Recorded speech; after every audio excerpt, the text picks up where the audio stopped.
Hey, I'm Bob from I Like to Make Stuff. Today I'm going to show you how to make a Tron-Inspired coffee table. I started out with this beautiful slab of maple that I'd gotten and trimmed off the edges so that they had straight lines. I got rid of some jagged stuff but tried to leave as much of the wood as I could. I also had some barn wood and I trimmed down one piece about the same length as the slab. By laying them on top of each other, I was able to transfer the diagonals from the slab onto the barn wood. I traced the profile of the slab and then drew another line about 1 inch away. Then I trimmed off the diagonals with a circular saw.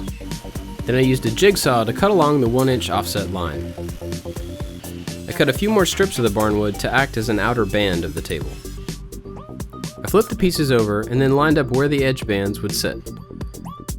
I needed to cut some angles, so a lot of it was just setting the pieces in place and then marking the angles, cutting them, setting them back in place, and marking the angles again.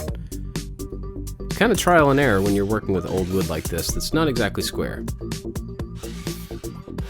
I also traced the profile of the slab on one end and cut that out on the bandsaw. I put on quite a bit of wood glue between these pieces to hold them together. Once I got them in place, I used brad nails to hold them while the glue would dry.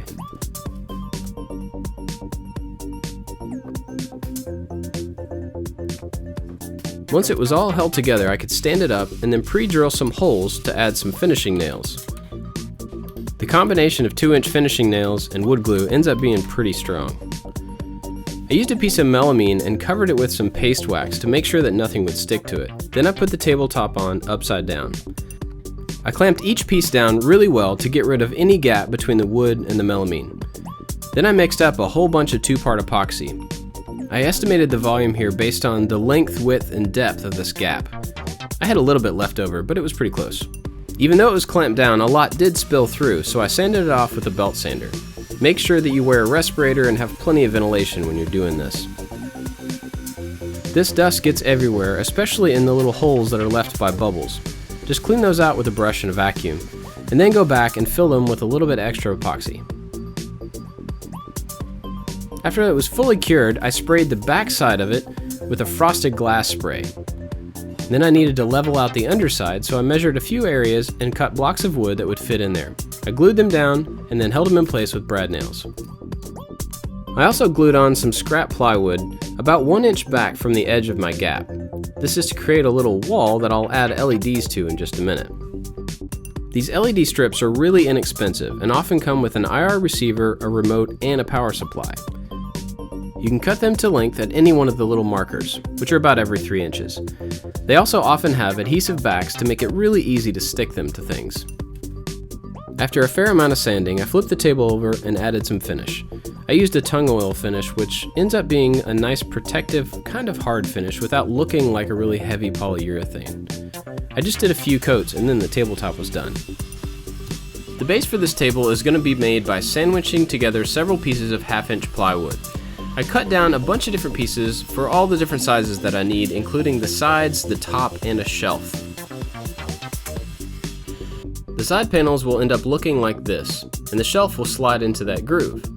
The shelf is 2 pieces of plywood, so I glued those together, spreading lots of glue covering the entire surface.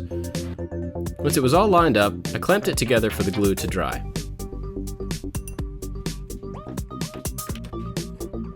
After removing all the clamps, then I could move on to making the side panels.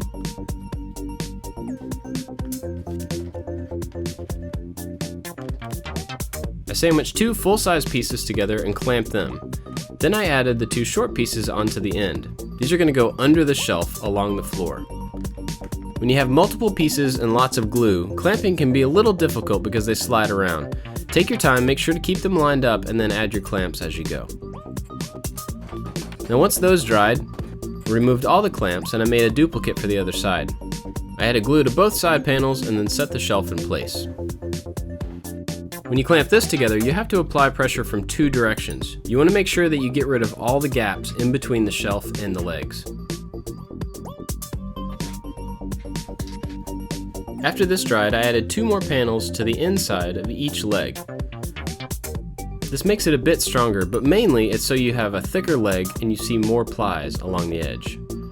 I added some glue to the top and put on the top panel. I made countersinked holes for each one of the screws so the screw head would set all the way down in and then screwed it on.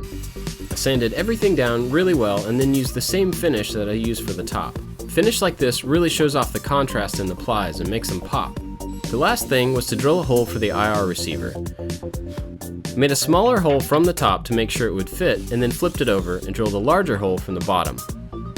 Once it was in, I plugged everything up and screwed the box in place. Then I did countersink holes from the bottom to attach the top to the base. And here it is all finished. It's unique, it's a conversation starter, and best of all, my kids really like it. Thanks for watching, and keep an eye out for more quick tips and projects from I Like to Make Stuff on Make.